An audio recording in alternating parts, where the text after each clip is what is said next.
And when Jacob saw them, he said, This is God's host. And he called the name of that place Mahanaim. And Jacob sent messengers before him to Esau his brother unto the land of Seir, the country of Edom. And he commanded them, saying, Thus shall ye speak unto my lord Esau. Thy servant Jacob saith thus, I have sojourned with Laban, and stayed there until now. And I have oxen and asses, flocks and menservants and women servants. And I have sent to tell my lord that I may find grace in thy sight. And the messengers returned to Jacob, saying, We came to thy brother Esau, and also he cometh to meet thee, and 400 men with him. Then Jacob was greatly afraid and distressed. And he divided the people that was with him, and the flocks and herds, and the camels, into 2 bands, and said, If Esau come to the one company and smite it, then the other company which is left shall escape. And Jacob said, O God of my father Abraham, and God of my father Isaac, the Lord which saidest unto me, Return unto thy country, and to thy kindred, and I will deal well with thee. I am not worthy of the least of all the mercies, and of all the truth which thou hast shown unto thy servant. For with my staff I passed over this Jordan, and now I am become 2 bands. Deliver me, I pray thee, from the hand of my brother, from the hand of Esau, for I fear him, lest he will come and smite me, and the mother with the children.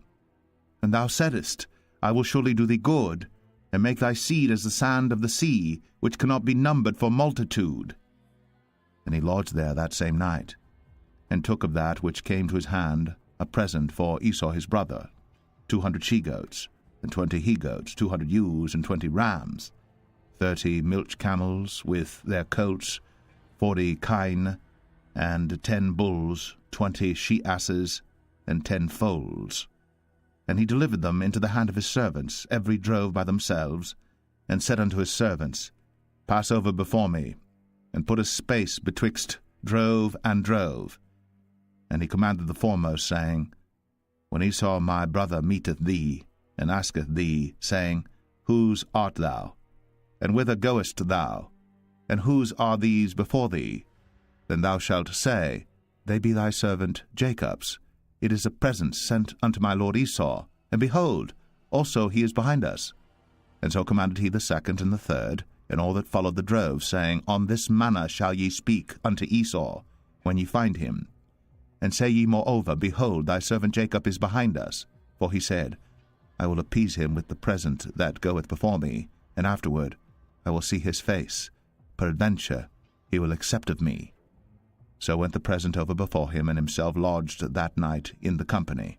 And he rose up that night, and took his 2 wives, and his 2 women servants, and his 11 sons, and passed over the ford Jabbok. And he took them, and sent them over the brook, and sent over that he had. And Jacob was left alone.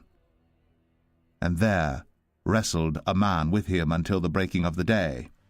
And when he saw that he prevailed not against him, he touched the hollow of his thigh, and the hollow of Jacob's thigh was out of joint as he wrestled with him. And he said, Let me go, for the day breaketh. And he said, I will not let thee go, except thou bless me. And he said unto him, What is thy name? And he said, Jacob. And he said, Thy name shall be called no more Jacob, but Israel.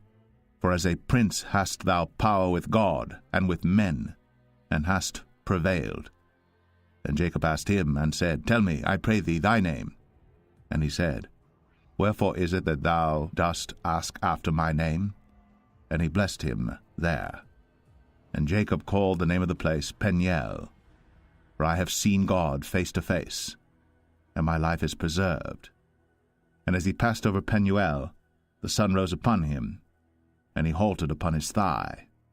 Therefore the children of Israel eat not of the sinew which shrank, which is upon the hollow of the thigh, unto this day, because he touched the hollow of Jacob's thigh in the sinew that shrank.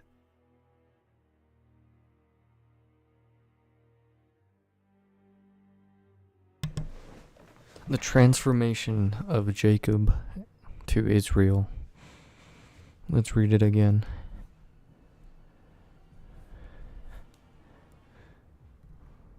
Genesis 32, One of my favorites.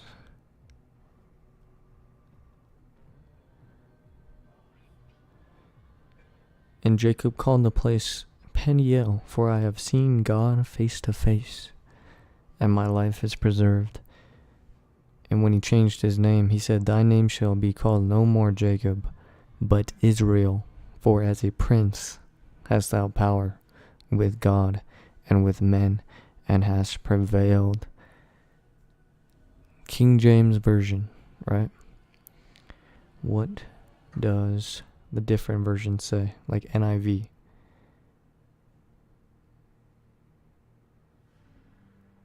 He said, Your name will no longer be this is NIV, by the way. Your name will no longer be Jacob, but Israel, because you have struggled with God and with humans and have overcome.